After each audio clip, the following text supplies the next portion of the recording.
Assalamualaikum warahmatullahi wabarakatuh. Perkenalkan, nama saya Ibnu Ryan Dirwanto dari 10 TKJ 4 akan menjelaskan beberapa tentang materi sejarah bahasa Indonesia. Oke. 1. Pengertian sejarah. Sebelum kita mempelajari peristiwa masa lalu dan belajar dari masa sejarah, terlebih dahulu kita perlu memahami apakah sejarah itu. Secara etimologis, kata sejarah berasal dari bahasa Arab "sayjaratun" yang berarti pohon. Bentuk pohon ini kemudian dihubungkan dengan skena dari silsilah keluarga, raja, dan dinasti tertentu. Kata sejaratun kemudian diserap dalam bahasa, yaitu berubah menjadi sejarah. Di sini masih dalam arti semula, yaitu silsilah atau keturunan.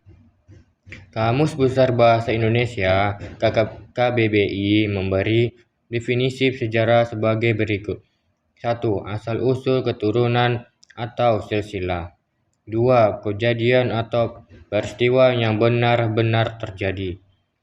3. Pengetahuan atau uraian tentang kejadian atau peristiwa yang benar-benar terjadi pada masa lampau. Sejarah dalam bahasa Inggris disebut history. Kata ini berasal dari bahasa Yunani, yaitu historian, berarti informasi atau pencarian. New American Encyclopedia menyebutkan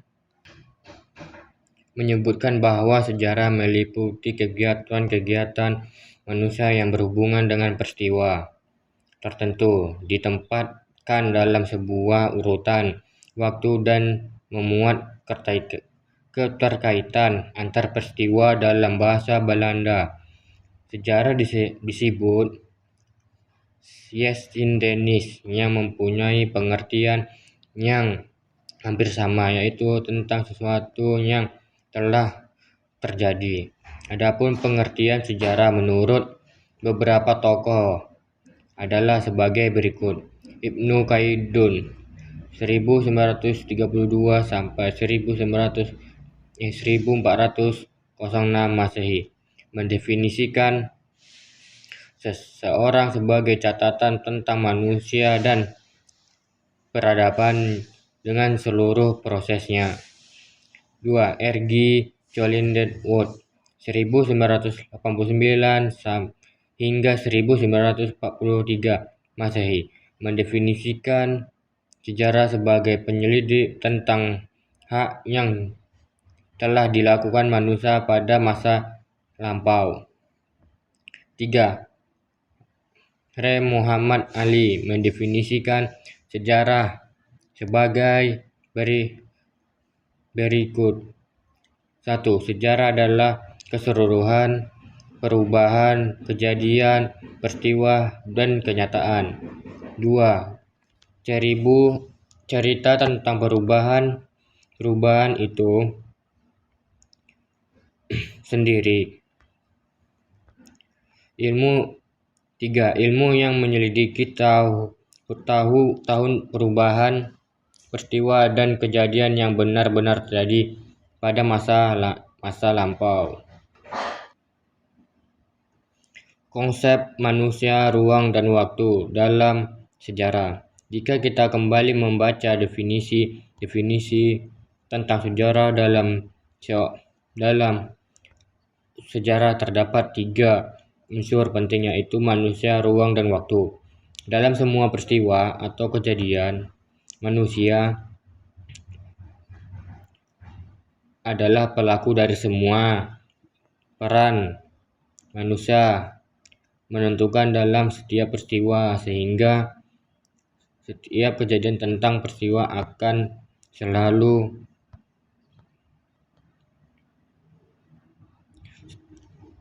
melibatkan manusia di dalamnya.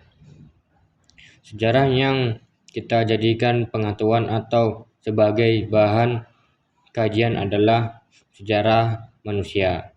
Peristiwa atau kejadian dari masa lampau selalu berlangsung dalam batasan ruang atau tempat tertentu. C. Cara berpikir kronologis. Dalam mempelajari sejarah, sejarah mengajarkan kepada kita cara berpikir kronologis, artinya berikut cara untuk secara runtut sesuai kronologis, artinya berpikir secara runtut sesuai dengan urutan waktu terjadi suatu peristiwa. Konsep kronologis akan memberikan kepada kita gambaran yang urut tentang peristiwa atau penjalanan sejarah dan aspek tertentu.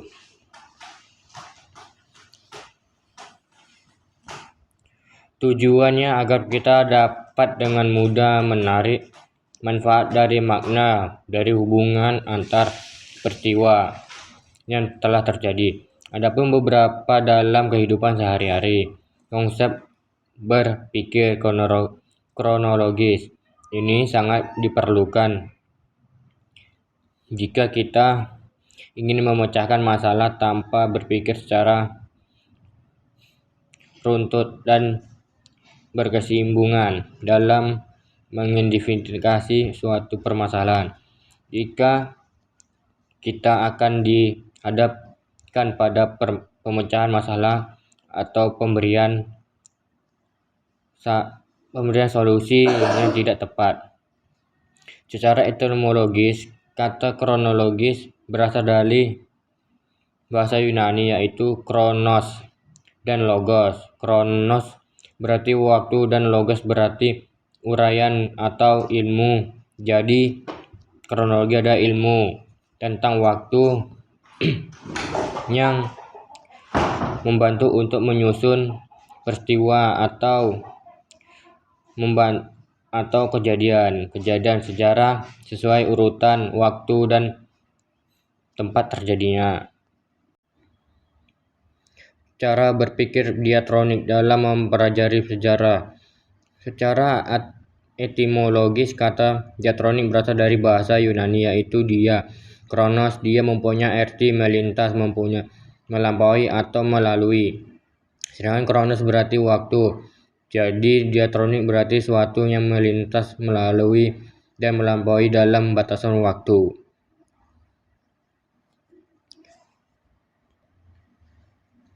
Dua, zaman aksara atau disebut juga zaman sejarah, yaitu zaman ketika manusia sudah mengenal tulisan hingga sekarang. Dari kedua zaman yang telah diklasifikasikan ini dapat dilakukan rekonstruksi terhadap tahap-tahap perkembangan kebudayaan yang berlangsung dalam masyarakat tertentu.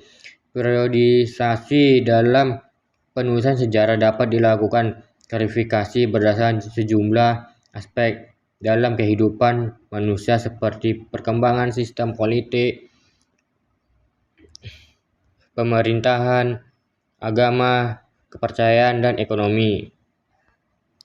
Contoh berikut adalah periodisasi yang dibuat berdasarkan sistem mata pencarian hidup dalam sejarah Indonesia, masa berburu dan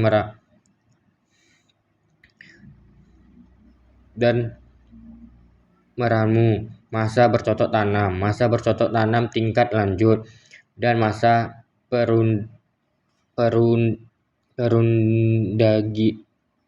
perundagian.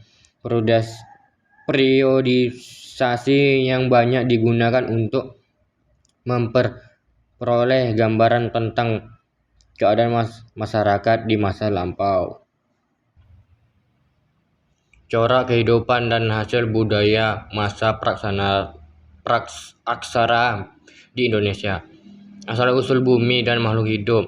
Awal mula terbentuk alam semesta, termasuk bumi, adalah terjadinya yang disebut Big Bang. Ia adalah ledakan dasar atau dentuman besar sekitar 13,7 miliar tahun yang lalu. Terbentuknya Kepulauan Indonesia secara umum dari telah memungkinkan munculnya dan berkembangnya manusia purba pertama.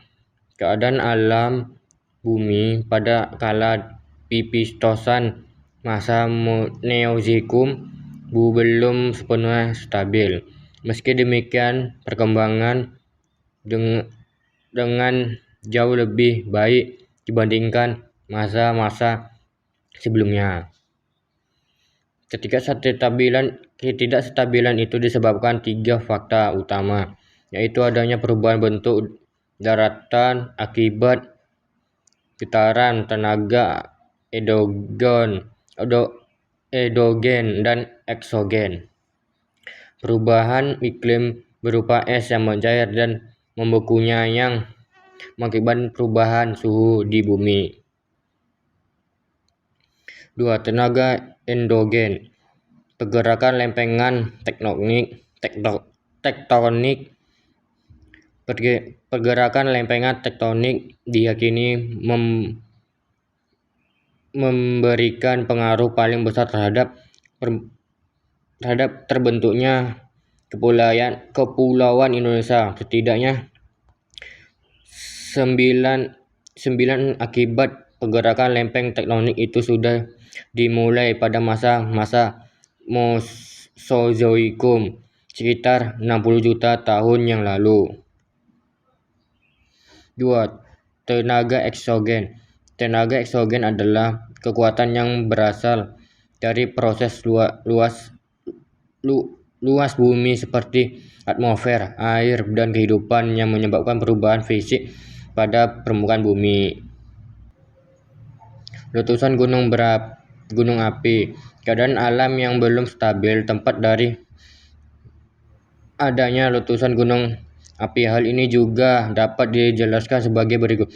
Lempengan tektonik itu berupa masif batuan itu sangat besar, dan karena itu energi yang dihasilkan juga besar. Sekian dari saya tentang penjelasan sejarah bahasa Indonesia. Assalamualaikum warahmatullahi wabarakatuh.